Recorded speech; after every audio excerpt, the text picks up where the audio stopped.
మందిని laughing club లో కలవడం నిజంగా చాలా సంతోషం. రోజు మనం అందరం హ్యాపీగా ఉండాలి అంటే డైలీ ఏదో నిత్యం చిన్న చిన్న ప్రెషర్స్ వల్ల హ్యాపీగా ఉండలేకపోతున్నాం. ఇలాంటి ఇక్కడ రావడం వల్ల మనందరం హ్యాపీగా ఫ్రెండ్స్ తోని నిజంగా కాలక్షేపం గడిపితే నిజంగా మనకి కొంచెం స్ట్రెంగ్త్ వస్తుంది. ఏదేమన్నా కూడా అభివృద్ధి అనేది ఒక్కసారి జరగదు, దశల వారీగా జరుగుతుంది. కానీ మనం ఎన్ని ప్రాబ్లం ఎంతసేపు చేసినా ఎన్ని రోజులు చేసినాం అనేది ముఖ్యం కాదు, ఎంతవరకు పని చేస్తామన్నది ముఖ్యం. కాబట్టి నా దృష్టిలో మాత్రం అభివృద్ధి అనేది నా దృష్టిలో నిరంతర ప్రక్రియ. తప్పకుండా నా సహకారం ఉంటుంది. గెలిచినప్పుడు గెలవక ముందు ఒక రకం ఉండదు. నేను కూడా గ్రామీణ ప్రాంతాలకి సేవ చేయడం జరిగింది. నాకు కూడా పల్లెలు పట్టణాలు పేదవాళ్ళు ఇట్లా ఎక్కడన్నా జనులు ఎక్కడున్నా కూడా నేను అభివృద్ధిలో ముందుంటా. తప్పకుండా మీరు మాత్రం ఏ ప్రపోజల్స్ ఇవ్వండి, గవర్నమెంట్ దృష్టికి తీసుకెళ్తా. ఎందుకంటే ఇప్పుడు మనం మేల్కోకపోతే మళ్ళీ 10 సంవత్సరాలు బ్యాక్ అయిపోతాము, వెనుకబడిపోతాం. కాబట్టి ఇప్పుడు గవర్నమెంట్ ఉంది, మన ఆయన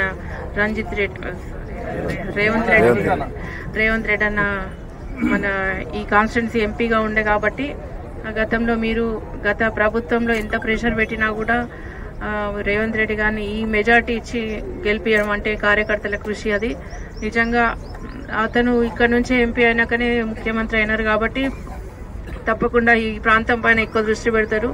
ఎందుకంటే వడ్డిచ్చే వాళ్ళు మన వాళ్ళు ఉంటే ఎంత అయినా దొరుకుతుంది అంటారు. కాబట్టి మనం ఈ కాన్స్టిట్యున్సీ డెవలప్ కావాలి అంటే కేవలం ముఖ్యమంత్రి గారి వల్లనే అవుతుంది. ఎందుకంటే ఇప్పుడు ముఖ్యంగా నేను సిటీ సరౌండింగ్ మల్కాజిగిరి నేను తిరుగుతుంటుండే అసలు ఇక్కడ ఏం ప్రాబ్లమ్స్ ఉండేమో, నేను గ్రామాల్లో చాలా ఉంటాయి అనుకున్నా. నిజంగా చెప్పాలంటే ఇక్కడ కూడా చాలా ఉన్నాయి. పెద్ద పెద్ద ఏవో ప్రాజెక్ట్స్, కల్వర్ట్స్, ఇంకా నాలాలు క్లోజ్ చేయడం అట్లాంటివి అడుగుతారు. ఇంకా వాక్వే, స్కైవే అట్లా అడుగుతారు అనుకున్నా. కానీ ఇంటర్నల్ చిన్న చిన్నవి కూడా అడుగుతున్నారు.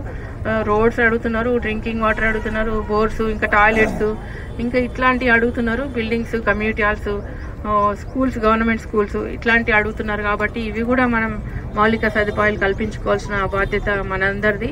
కాబట్టి మనం గవర్నమెంట్ ఉంది కాబట్టి ఆయన ఏరియా కాబట్టి ఆయన సొంత నియోజకవర్గం కాబట్టి ముఖ్యమంత్రి గారిది. ఇప్పుడు నేను గెలిచినట్టు కాదు, ముఖ్యమంత్రి గారు గెలిచినట్టు. కాబట్టి ముఖ్యంగా ముఖ్యమంత్రి గారు గెలిచినాం అంటే మీరు గెలిచినట్టు లెక్క. నిజంగా చెప్పాలంటే ముఖ్యంగా నేనేమనుకుంటున్నా, నాకు కూడా బ్యాక్గ్రౌండ్ ఉంది, నేను కూడా పాలిటిక్స్లో ఉన్నా. అధిష్టానం అంతా ఎంక్వైరీ చేసి మొత్తము తెలుసుకొని మనకి టికెట్ ఇవ్వడం జరిగింది. ప్రజలకు అందుబాటులో ఉంటుంది, వీళ్ళైతే గెలుస్తారనే ఉద్దేశంతో నాకు అనౌన్స్ చేయడం జరిగింది. తప్పకుండా నేను ప్రజలలో ఉంటా. మీరు అట్లా ఏం అనుకోకండి, నాకు డైరెక్ట్ కాంటాక్ట్ చేయొచ్చు. ఏదో అవసరం ఉన్నా ఈ కాన్స్టిట్యున్సీకి సంబంధించి ఏదైనా అవసరం ఉంటే తప్పకుండా అభివృద్ధి దశలో నేను ముందుంటా.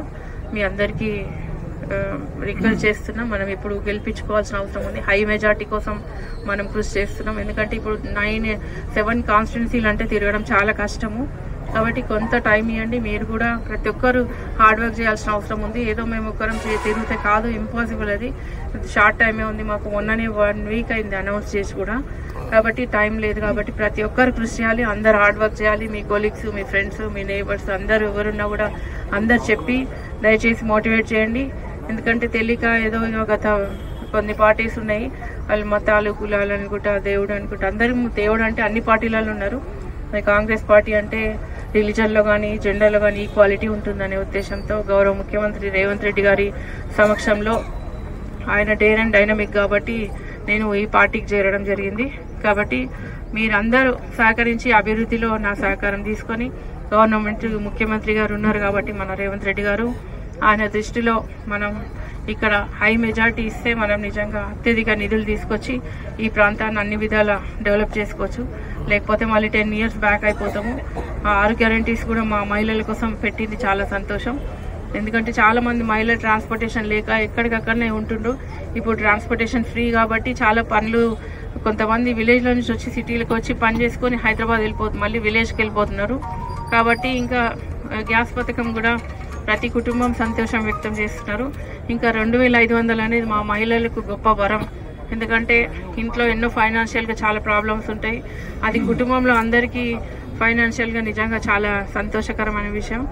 ఇంకా స్కీమ్స్ చాలా ఇంప్లిమెంట్ చేస్తారు. 100 రోజులే అయింది, 100 daysలోనే ప్రతిపక్షాలు విమర్శిస్తున్నారు. కాబట్టి మనం కూడా అర్థం చేసుకోవాలి. గత 10 సంవత్సరాలలో అంత అనవసరమైన స్కీమ్స్ పెట్టి నిజంగా ప్రజలను సోమరిపోతులాగా చేయడం జరిగింది. కాబట్టి ఇప్పుడు మనం మంచి స్కీమ్స్ ఇంప్లిమెంట్ అవుతున్నాయి. ఇంకా ఫ్యూచర్లో కూడా మంచి కాంగ్రెస్ పార్టీలో ఇంప్లిమెంట్ చాలా అవుతాయి స్కీమ్స్. కాబట్టి ప్రతి ఒక్కరు సహకరించి బాగా హార్డ్ వర్క్ చేస్తూ అందరూ ఈ చోటు మనకు అవసరము. ఎందుకంటే 1 కోటి రూపాయలకి ఒక రూపాయి తక్కువన కోటికి వాల్యూ ఉండదు అన్నట్టు మనం కూడా ఈ చోటుకి మన అంత వాల్యూ ఇచ్చి అందరం కృషి చేయాలని కోరుతూ ఈ అవకాశం ఇచ్చిన మీ అందరికీ నమస్కారం తెలియజేస్తున్నాను.